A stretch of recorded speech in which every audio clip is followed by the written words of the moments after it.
Bible की look नामक पुस्तक के 23वें अध्याय की 33वीं और 34वीं आयत में लिखा है, जब वे उस जगह जिसे खोपड़ी कहते हैं पहुंचे, तो उन्होंने वहां यीशु को और उन कुकर्मियों को, एक को दाहिनी ओर और दूसरे को बाईं ओर, क्रूसों पर चढ़ाया।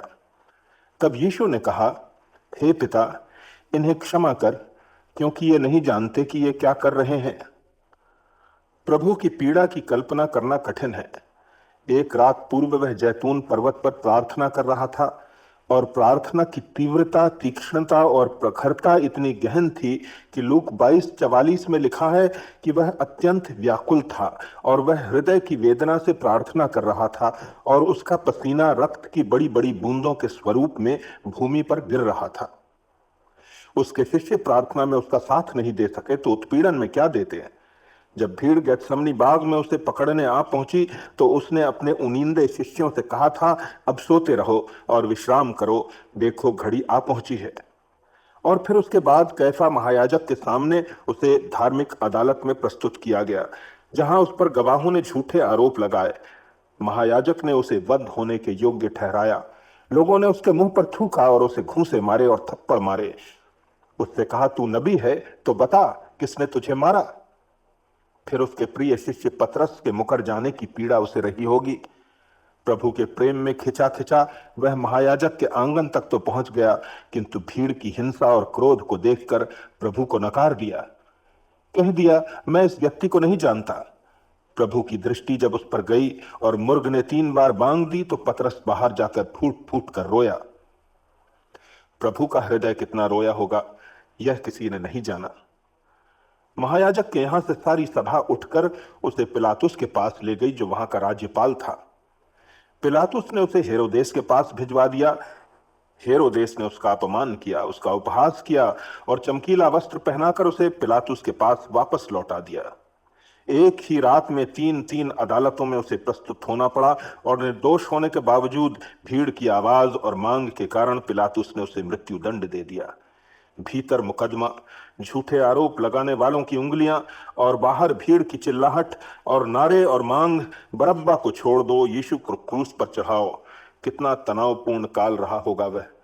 और फिर उसके पश्चात उसका अपमान, उसके कपड़े उतारे, किरमिची बागा पहनाया, कांटों का ताज बनाकर उसके सिर पर रखा, राजदंड के स्थान पर उसके हाथ में एक छड़ी थमाई, और तब उपहास में उसके सामने घुटने टेक कर उसे नमस्कार कर कहने लगे, हे यहूदियों के राजा, नमस्कार।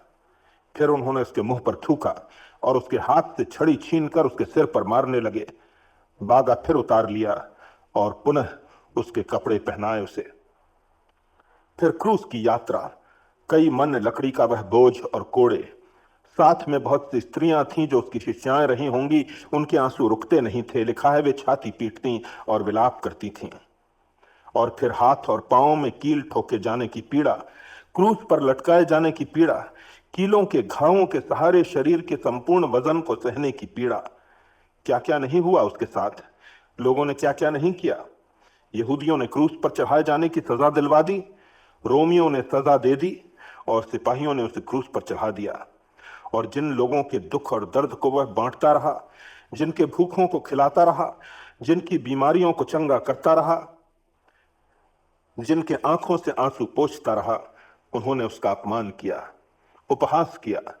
फिर भी वह इन सब लोगों के लिए कहता है, हे पिता, इन्हें क्षमा कर, क्योंकि ये नहीं जानते कि ये क्या कर रहे हैं।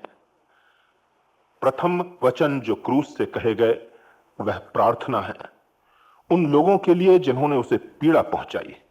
पिता से अभिन्नता उसकी सदा से थी, एक गहरी एकात्मकता, एक वननेस। कुछ ही समय तो पहले ही तो उसने अंतिम वार्तालाप में अपने शिष्यों से कहा था, मैं पिता में हूं और पिता मुझ में है। उसने कहा था, जिसने मुझे देखा उसने पिता को देखा। फिर उसने कहा था, मैं पिता में हूं और पिता मुझ में है। एक गहन संगति थी पिता के साथ। पिता की ओर दृष्टि उठाना उसके जीवन की आदत थी। उसकी सारी सामर्थ्य पिता से थी। अपने पिता से प्रार्थना करना तो उसके जीवन का एक अंग बन गया था। प्रार्थना में पिता के साथ उसकी गहन संगति, एकात्मकता भी गहरी हो जाती थी। चाहे भूखों को खिलाना हो तो प्रार्थना, रोटी तोड़ना हो तो प्रार्थना, बीमार को स्वस्थ करना हो या 4 दिवस के मृतक को जिलाना हो तो प्रार्थना, धन्यवाद का अवसर हो तो प्रार्थना, और गतशमनी बाग हो तो प्रार्थना। और अब जब वह कलवरी के क्रूस पर टंगा है, तब प्रथम वचन जो उसके मुख से निकलते हैं वे एक प्रार्थना है। गतशमनी बाग की प्रार्थना और कलवरी के क्रूस की प्रार्थना में अंतर है। गतशमनी के पश्चात उसे कलवरी का क्रूस सहना था और उसे प्रार्थना की आवश्यकता थी, स्वयं के लिए, आत्मबल के लिए, शक्ति के लिए, सामर्थ्य के लिए। उसे प्रार्थना की आवश्यकता थी महाबलिदान की तैयारी के लिए, परम पीड़ा सहन करने के लिए, समग्र शक्ति के लिए। किंतु अब जब वह क्रूस पर टंगा है, उसे यह एहसास है कि प्रार्थना की परम आवश्यकता है उन लोगों के लिए जो उसके उत्पीड़क हैं। प्रार्थना आवश्यक है उनके लिए जिन्होंने झूठे आरोप लगाए, अपमान किया, उपहास किया, अन्याय किया, मुंह पर थूका और सिर पर कांटों का ताज रखा, शरीर पर कोड़े मारे और हाथ पैर में कीलें ठोंकी। मानवीय दृष्टि से पूर्णतः अपात्र लोग, अपात्र ही नहीं कुपात्र लोग, किंतु परमेश्वर की दया सबके लिए है, परमेश्वर के सूर्य की गर्मी सबके लिए है, परमेश्वर के अनुग्रह की वर्षा सबों के लिए है। इसीलिए उसने अपने सताने वालों के लिए प्रार्थना की। यही उसने सिखाया था, यही वह जिया। किसी ने कहा है, क्षमा वह सुगंध है जो फूल से निकलती है जब उसे पैरों तले रौंदा जाता है। यीशु को रौंदा गया, कुचला गया, किंतु उससे क्षमा निकली। उसकी क्षमा वह सुगंध है जिससे इतिहास के असंख्य जीवन सुवासित होते हैं। प्रश्न यह उठता है कि क्या कुचलने वाले पैरों को, रौंदने वाले बूटों को अधिकार है सुगंधित होने का? क्या झूठे आरोप लगाने वाले, कांटों का ताज पहनाने वाले, हाथ और पांव में कील ठोकने वाले इस योग्य थे कि उनके लिए प्रार्थना की जाए, उनके लिए क्षमा मांगी जाए? कदापि नहीं। किंतु हमारे धर्म के साथ, हमारे विश्वास के साथ और हमारे ईश्वर के साथ और हमारे प्रभु के साथ यही तो समस्या है। This is the problem. क्षमा अयोग्यों के लिए है, अपात्रों के लिए है, कुपात्रों के लिए है। यही समस्या है और यही सुसमाचार है। This is the good news. इसीलिए तो हम भी क्षमा के पात्र हैं, अपनी योग्यता के कारण नहीं, अपनी धार्मिकता के कारण नहीं, किंतु कुपात्र होने के कारण ही हम क्षमा के पात्र हैं। इसीलिए उसने प्रार्थना की कुपात्रों के लिए। और प्रार्थना में मांगा क्या? अधिकतम जो मांगा जा सकता था, बहुमूल्यतम जो मांगा जा सकता था, पापों की क्षमा, उद्धार, मोक्ष, उसने अपने सताने वालों के लिए पिता से अनंत मांग लिया। पापों की क्षमा के लिए, मानव उद्धार के लिए ही तो वह इस संसार में आया था। उसने कहा था, जा तेरे पाप क्षमा हुए। उसने कहा था, मैं भी तुझे दोषी नहीं ठहराया। उसका जीवन था क्षमा के लिए, उसकी मृत्यु थी मानव जाति की क्षमा के लिए। क्रूस पर भी वह अपने मिशन को ही पूरा कर रहा था। उसके बाजू में टंगे हुए डाकू को क्षमा मिल गई, उसी दिन स्वर्ग में होने की निश्चयता मिल गई। और क्रूस पर टंगे हुए अपने उत्पीड़कों के लिए उसने प्रार्थना की कि उन्हें भी क्षमा मिल जावे, उन्हें भी स्वर्ग मिल जावे। एक प्रश्न यह उठता है कि इस क्षण पर या समय के इस बिंदु पर प्रभु यीशु मसीह ने अपने उत्पीड़कों के लिए प्रार्थना क्यों की? इसके बहुत से कारण हो सकते हैं, किंतु मुझे एक प्रमुख कारण समझ में आता है। प्रभु यीशु मसीह ने अपने पर्वतीय प्रवचन में मत्ती 5:23-24 में कहा था, यदि तू अपनी भेंट वेदी पर लाए और वहां तू स्मरण करे कि तेरे भाई के मन में तेरी ओर से कुछ विरोध है, तो अपनी भेंट वहीं वेदी के सामने छोड़ दे और जाकर पहले अपने भाई से मेल मिलाप कर, तब आकर अपनी भेंट चढ़ा।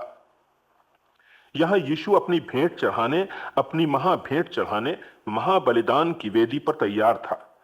अपने उत्पीड़कों के हृदय से विरोध और घृणा को दूर करने के लिए उसने उनके लिए प्रार्थना की।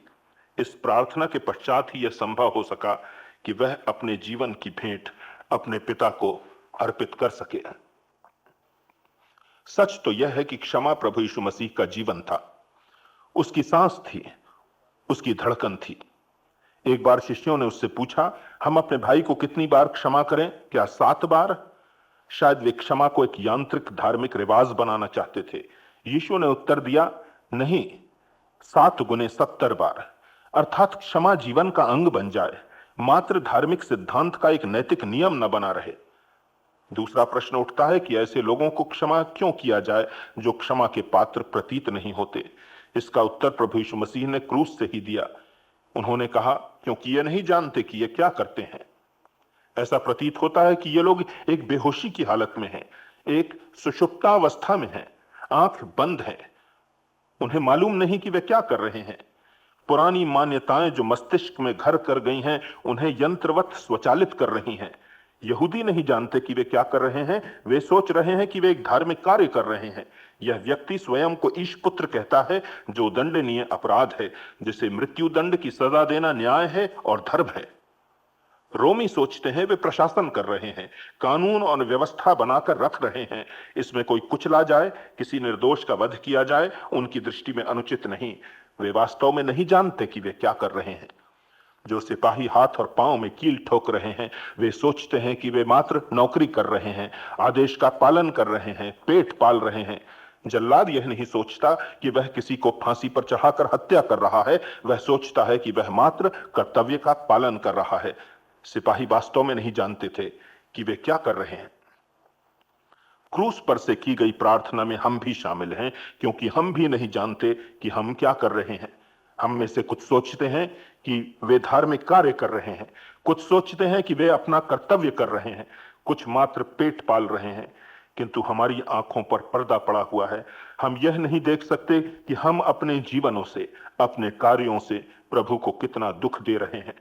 वह हमारे लिए भी प्रार्थना करता है, हे पिता, इन्हें क्षमा कर, क्योंकि ये नहीं जानते कि ये क्या कर रहे हैं। उसकी प्रार्थना हमारे जीवनों में व्यर्थ ना जावे। अंतिम बात जो मैं कहना चाहता हूं वो यह है कि यदि हमें परमेश्वर की क्षमा मिली है तो हम भी क्षमा करें। यदि हमारा अपराधी क्षमा का पात्र न भी हो तो भी क्षमा करें।